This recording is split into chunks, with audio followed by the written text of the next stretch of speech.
4 brothers, and I'm the only girl. The police, they knew us by our first names. They talked to us. I feel like they might have been at our house like 2 or 3 times a week. Me, I thought it was normal because I was the youngest. I'm the youngest of the family. So I thought it was normal for people to get hit. The one time my dad somehow got into our house and he was in my mom's room. I hear my mom screaming. We all were like looking underneath the door trying to figure out what's going on, and all I see is my mom's head dangling from the side of the bed. And so I was just like, well, that's not right, that's not okay, there's something that's going on in the room. And we were all trying to bang on it, trying to like tell him to stop, like you can't do this kind of thing. And all I could do was call the cops and hope that they would get there in time to save her. Growing up, my parents weren't ever around. They neglected us, abused us. We always relied on each other. We never really had a childhood. We grew up too fast.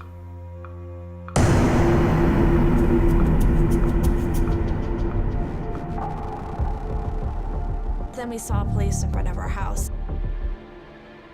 And so we go into the house and there's a social worker and a couple of police officers that we knew. And they tell us that we were getting taken away and we were gonna go be put in a temporary group home. And we're like, no, no, why would we do that? Why would like my mom allow that? She's like, I can't take care of you guys anymore. And we're like, what do you mean? Like, why can't you take care of us? Like, you're our mom, you're supposed to take care of us. And so I just start crying because I'm like, my mom betrayed me. I just feel so scared. We didn't exactly know what was going on, but we knew there was something that was really bad that was going to happen. I didn't know why they were taking me. All I remember was crying, kicking, and screaming. That's basically, it was a scary thing.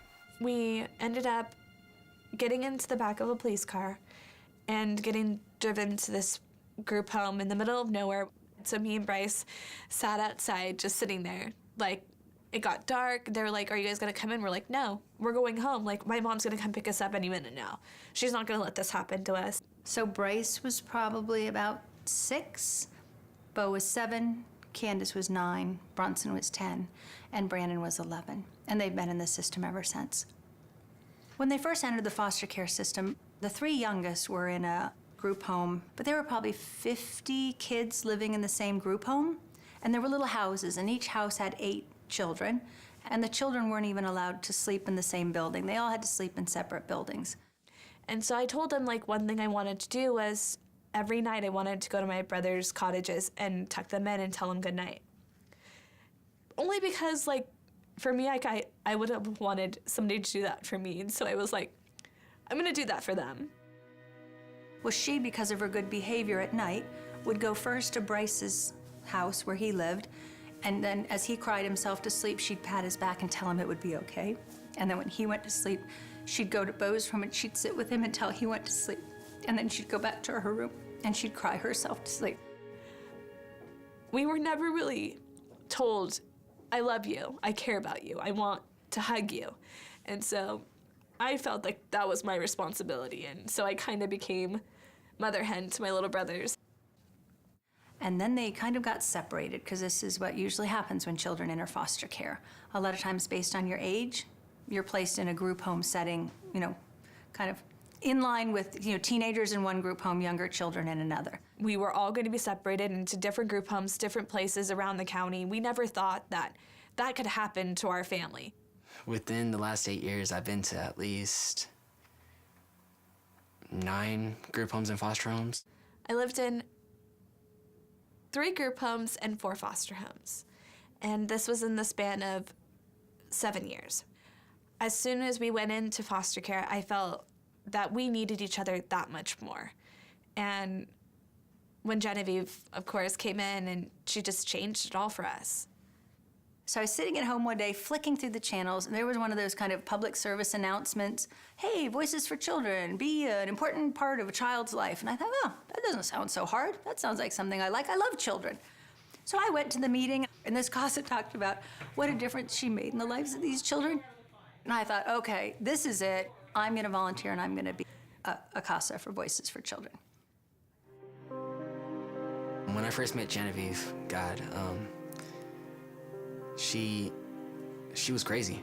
Some crazy white lady walking in just like all giddy and happy. I never seen that before. So I was just like, I'm just gonna just take this like minute by minute, not even taking this by like visit by visit, because who knows if she's gonna come back after she meets us for the first time.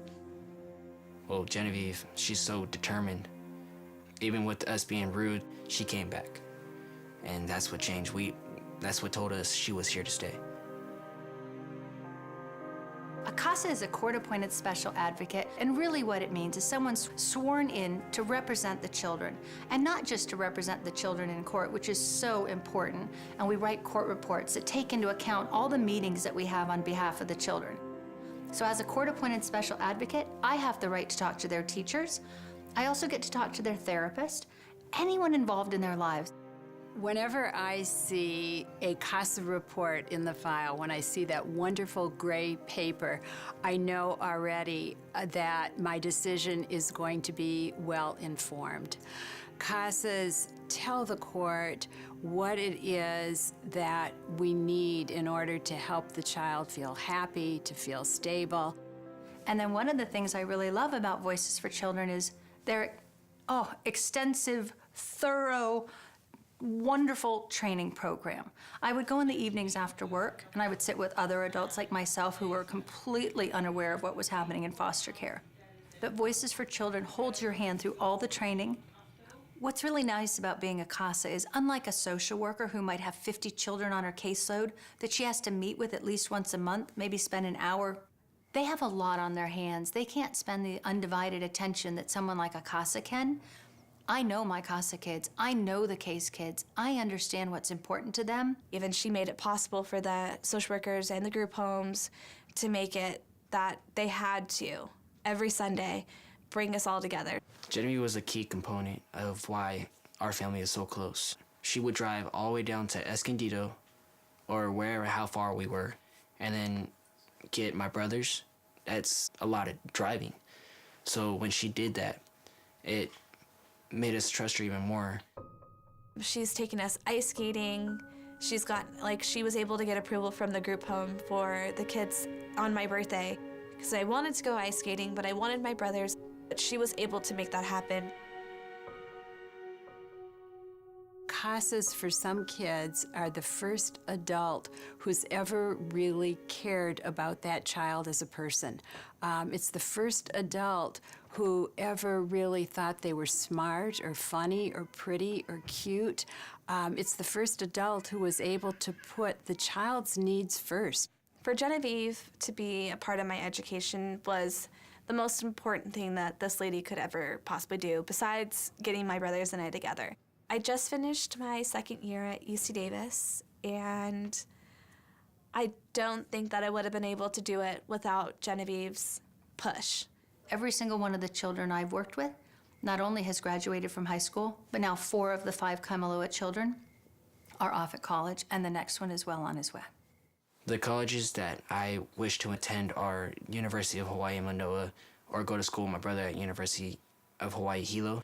Eventually, I want to be a broadcast journalist and a lawyer for foster youth. She wants to give back. She wants to make the life of foster children better than what she experienced. And I don't think people realize how many thousands of children in San Diego County right now are in foster care and don't have a CASA. The children know I'm a volunteer. I'm only here because I love them. A court-appointed special advocate is just an average person.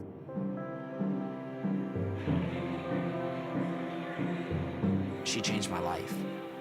She changed my brother's and sister's life. I mean, I love her to death. I'd do anything for her just as she would do anything for me. Since I've had Genevieve, I've learned that my kind of passion in life is to help other people. I think it's one of the most fulfilling things I've ever done. And I think that it does make a big difference to them, knowing that I'm here no matter what. I'll be there no matter what.